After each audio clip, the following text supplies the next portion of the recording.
Welcome back, everyone. Today we are diving deep into something that feels almost old school, but is still incredibly relevant.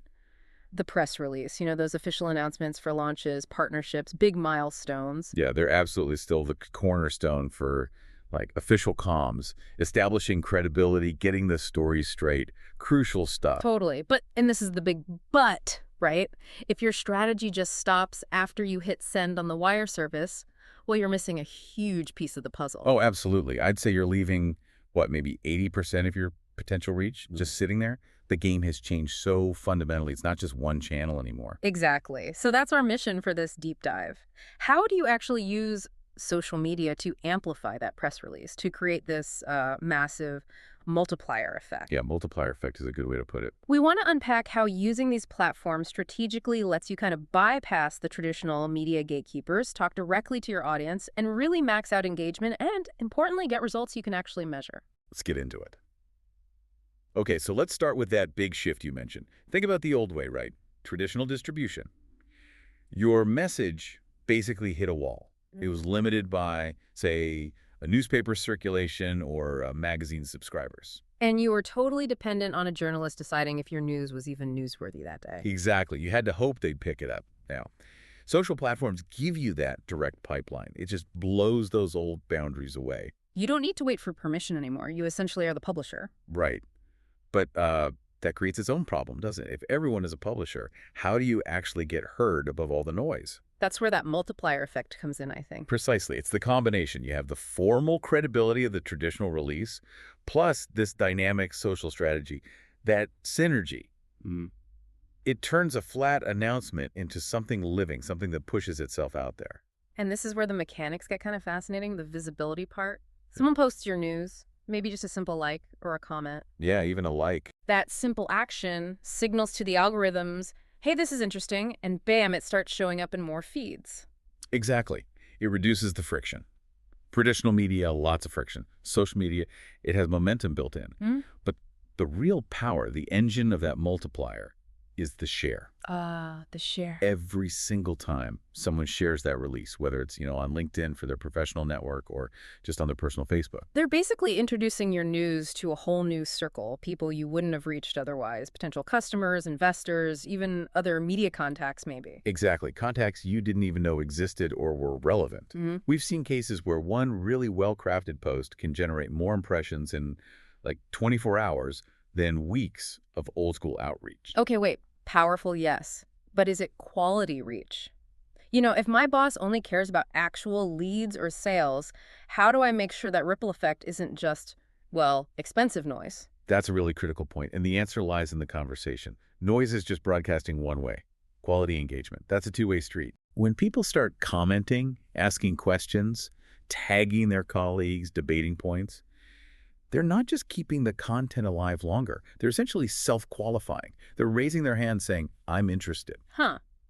So the comment section, which, let's be honest, sometimes gets dismissed as just chatter. It's actually part of the funnel, like qualifying leads. Precisely. Yeah. And think about the feedback. You get real-time sentiment. You know instantly how people are reacting. You don't get that waiting, 3 weeks for some quarterly media monitoring report. It's immediate. Okay, that makes sense. So that takes us to the how, the tactics. If we buy into this multiplier idea, we need to execute it right. And rule number 1 seems to be, you absolutely cannot just copy-paste the press release text everywhere. Oh, God, no. Please don't do that. Our sources are really clear on this. One single press release. Yeah. That should ideally spawn 10, maybe 15 unique pieces of content tailored for different platforms. Because each platform speaks its own language, right? Totally. If you don't speak that native language, the algorithm's going to bury you. And honestly, the users will just scroll right past. You got to fit in. All right, let's break it down. Starting with the visual giant, Instagram for PR. This has to be, as you say, a feast for the eyes. That dense press release PDF, dead on arrival here. So what should people be creating instead? Think fast consumption. Visuals first. Quote cards are great. Pull out the most surprising statistic, the most impactful CEO quote. Infographics. Break down complex info from the release into, say, 3 or 4 simple, really hearable slides. Okay, infographics, quote cards. What about stories? Definitely use stories, especially for launches. Do a countdown timer. Run a poll. Which new feature are you most excited about? Maybe a quick Q&A with the product lead. It needs to feel polished, but also immediate and interactive. Gotcha. Slick and visual. Now let's switch gears. What about a platform that's more about community and context, like Facebook engagement strategies? People don't scroll quite as fast there, do they? No, it's a different vibe. Mm-hmm. Facebook's user base often skews a bit older, maybe more willing to read. So yeah, you can use longer captions, really provide the background, the context, the why behind the announcement. So more storytelling potential. Absolutely. If the release is about, I don't know, a new green initiative, your Facebook post could be a mini story about the long-term community impact. And definitely use their tools, like Facebook groups. Create a dedicated space around the new thing, foster discussion there. Okay. But then there's the Wild West, TikTok storytelling. How does a formal corporate press release even survive there? It seems like oil and water. It survives by becoming entertainment, basically. You have to distill that core message into something super engaging, usually 15 to 60 seconds max. The golden rule here is show, don't tell. Show, don't tell. Example. Okay, so if your release is about new software saving customers time, and don't just state the fact. Show a quick video, someone looking totally stressed, then using the software, then suddenly looking relaxed with free time. Maybe use a trending sound, even if it feels a bit less corporate. That authenticity, that native feel is what works on TikTok. Right, fitting into the platform's culture. Okay, so from raw entertainment, let's pivot back to professional focus, Twitter, quick messaging. And I guess we should loop in Threads and Lusky here too, right? Seems like the same principle applies. Yeah, exactly. Brevity and speed are key. You need punchy, quotable snippets. That formal headline from your press release probably won't work on Twitter. So if the PR headline is like, Alpha Corp announces $10 million Series B funding, what's the Twitter version? Something more like, boom, we just raised $10. Here's the hashtag one mistake we made in our pitch and how you can avoid it. Link in bio for the full story. See? It offers immediate value, uses hashtags, creates curiosity. Ah, the hook. Offer value up front. Exactly. And use threads. If your release has, say, 10 key data points, that's a perfect 10-tweet thread. Break it down, make it snackable. Smart. Okay, last one in this section. LinkedIn B2B communication. This is where the suits hang out, the decision makers. How do we handle the press release there? Can't be quite as casual as Twitter, I assume. Definitely not casual, but it needs to be more than just dropping the link. You must add professional commentary. Forget the corporate fluff. Focus squarely on the business implications. What's the industry impact? What are the cost savings? What strategic shifts does this signal? So add your own analysis on top. Yes, and use LinkedIn articles for longer thoughts. Position your announcement not just as news, but as evidence of a major trend your company is leading. And, critically, tag relevant companies, tag the investors, tag key people involved. Bring them into the conversation.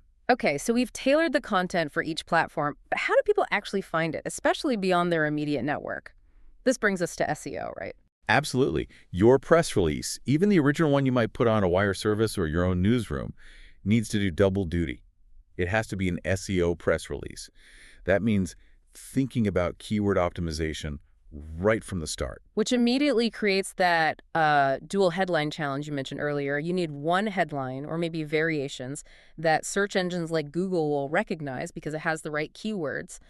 Well, relevant. But you also need those other headlines for social media that are punchy and make humans actually want to click. It's like you need different keys for different doors to the same room. That's a great analogy. And this is why social media isn't just like a promotional afterthought anymore. It's actually part of your SEO strategy. How so? Well, when that optimized press release gets shared across Twitter, LinkedIn, Facebook, all those shares, the comments, the likes, even saves, those are social signals. They basically tell search engines, hey, real people are finding this content valuable and engaging with it. So social activity boosts search ranking. It's a significant factor, yeah.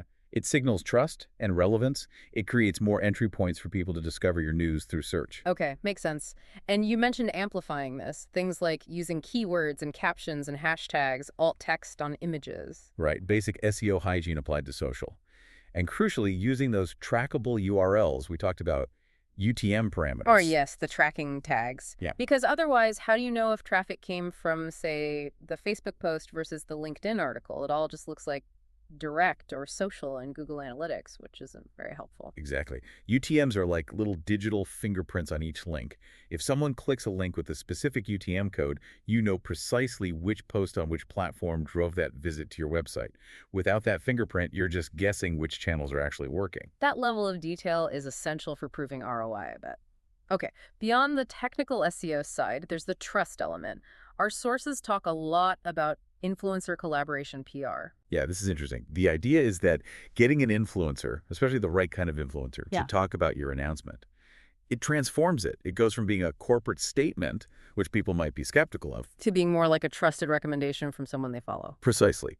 But the key insight here, and the sources are really strong on this, is that it's niche over numbers. Forget the giant celebrity with millions of followers who know nothing about your industry. You're talking about micro-influencers. Exactly. I remember a case study. A company spent a fortune on one big celeb post. Huge reach, practically zero impact on sales.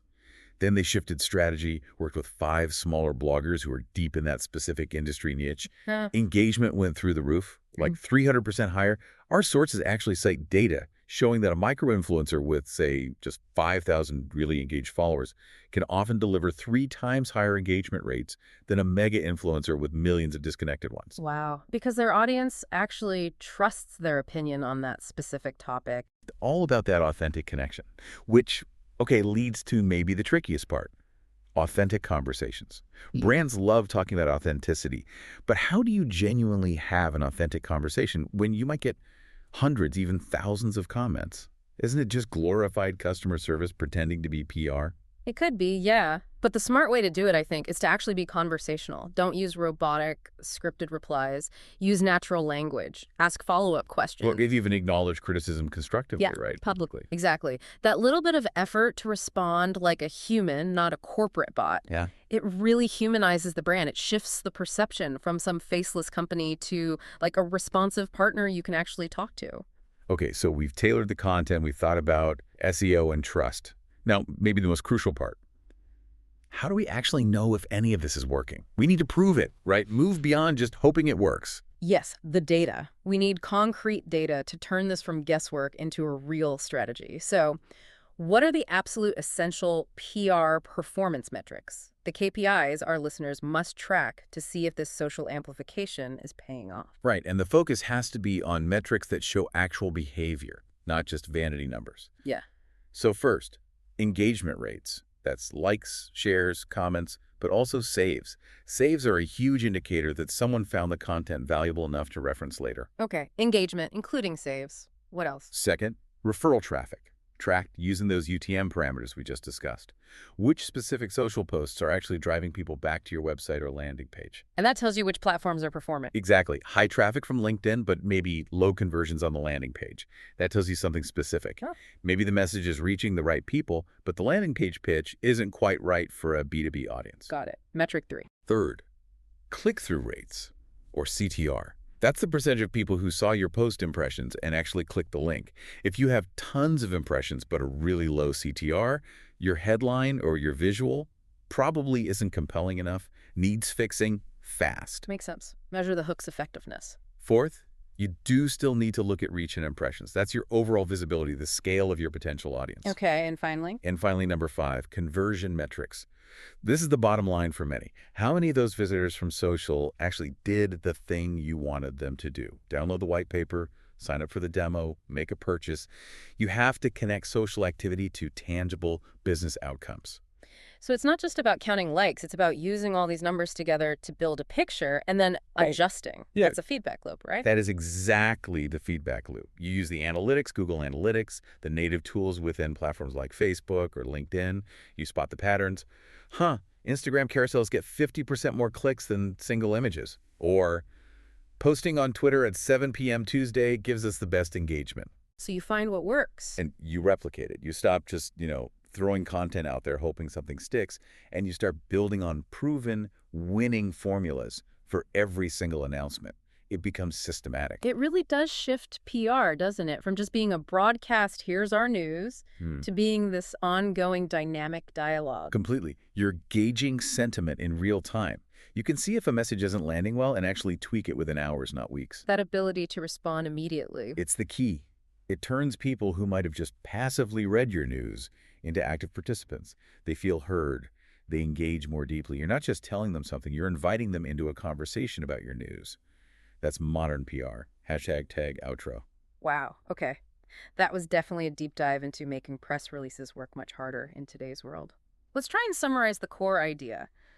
Basically, integrating social media isn't just nice to have. It's essential for expanding visibility, driving real, authentic engagement, and getting those measurable results that actually prove the value. Right. And the way you do that isn't by spamming, but through really specific platform-native content. The visual stuff for Instagram, the professional deep dives for LinkedIn, the quick hits for Twitter. And underpinning it all with smart SEO and tracking. Exactly. So the actionable takeaway for you listening, stop the copy-pasting right now. Seriously, for your next press release, pick just 1 or 2 platforms where you know your audience actually spends time. Just 1 or 2 to start. Yeah, keep it manageable. Then consciously repurpose that release into content that feels right for those specific platforms. Speak their language. And crucially, start tracking those UTM-powered metrics we talked about. See what actually moves the needle. Meet your audience where they are, speak their language, and measure everything. That's the formula. Okay, so here's the final thought we want to leave you chewing on. If the real value of a press release is shifting, if it's less about getting that single placement in a major newspaper and more about the level of genuine conversational buzz it creates across social media, what does that actually mean for how we even define news itself in the future? That's a big question. It's nothing to think about as you plan that next campaign. Thanks for joining us on The Deep Dive.